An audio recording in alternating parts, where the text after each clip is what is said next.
Ուզում եմ շնորհակալություն հայտնել լրատվամիջոցներին, անչափ շնորհակալ։ Ժողովուրդ ջան, մի րոպե լրություն մի հատ ներկայացնեմ ձեր պահանջը ես։ Նախ շնորհակալ եմ բոլոր լրագրողներին, լրատվամիջոցներին, որ ընդառաջ գնալով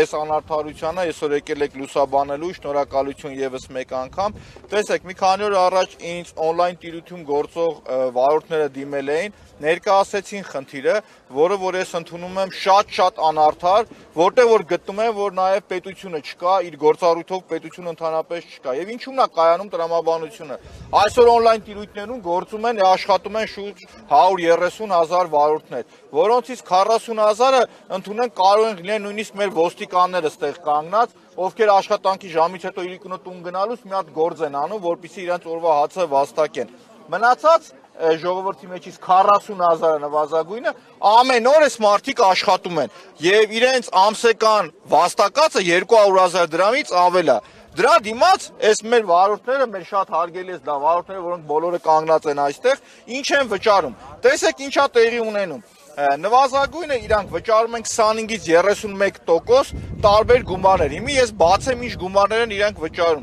Օրինակը վերցնենք Yandex-ին է 16.5% նվազագույնը Yandex-ի մատուցած ծառայության արժեքն է, բայց իրականության մեջ այդ գումարը շատ ավելի շատ է, որովհետև այնտեղ ինքը մի քանի օպցիաներ է ավելացնում, որպեսզի պատվեր տա վարորդներին, այդ գումարը մեծանում է։ Դրանից հետո հաջորդ միջնորդը որ կա 2-ից 4% տաքսո պարկերն են, ովքեր գրանցում են այս աշխատողներին, աշխատում են իրանց հետ։ Դրանից հետո 4 կամ 5% պետությունը մարդկանց վրա տուրք է դրել, հասկանում եք, այսինքն վճար է դրել, որ մարդիկ վճարեն։ Եթե դու աշխատում ես կանխիկ 5%, անկանխիկը 4%։ Սա էլ մի հատ խնդիր կա, վարորդի մեղավորությունը ո՞րն է, որ օրինակի համար հաճախորդը կամ կանխիկ է վճարում կամ անկանխիկ է վճարում։ Ինքը չի, չէ՞, վճարում է կատարողը, որ բեռը այդ մարդու վրա է թողում դու լրացուցիչ։ Այսինքն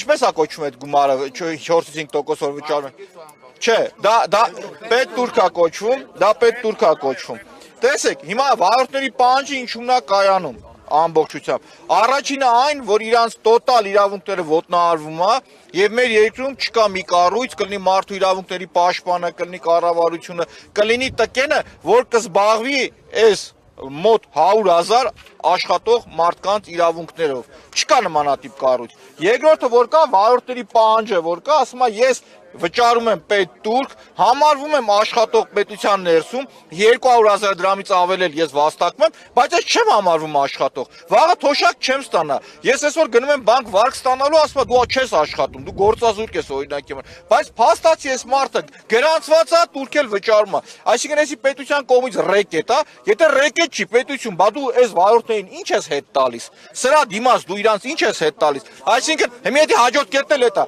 այսինքն պահանջը հետևյալն էր, առաջինը որպեսզի պետությունը on-line տիրույթում գործող այդ ընկերությունների շահույթը ուսումնասիրի, որտեղ ակնհայտ դիտարկվում է, որ մենաշնորհ դիրք ունեն մի քանի ընկերություն եւ դրանից հետո օգտվելով իրանք գեր շահույթներ են գեներացնում ի հաշիվ մեր վարորդների, ասում է սոված ծարավ, թեժու կրակ։ Միանշանակ, այսինքն հաշիվներից է գողնում տանում, կնացыз վախնել է գողնը ու չկա մի կառույց, ով որ կպաշտպանի վարորդների իրավունքը, հասկանում եք։ Առաջի պահանջը, որպեսզի այդ on-line տիրույթում գործող տաքսի ծառայությունները, որ մատուցում են, իրենց տոկոսադրույքը իջեցնեն։ Երկրորդ կետը, որ կա, կարևորագույն կետը, վարորդները համարվեն իրենք գրանցված աշխատող, այն վարորդները, ովքեր օրական 10 ժամ ավտոմեքենա են վարում։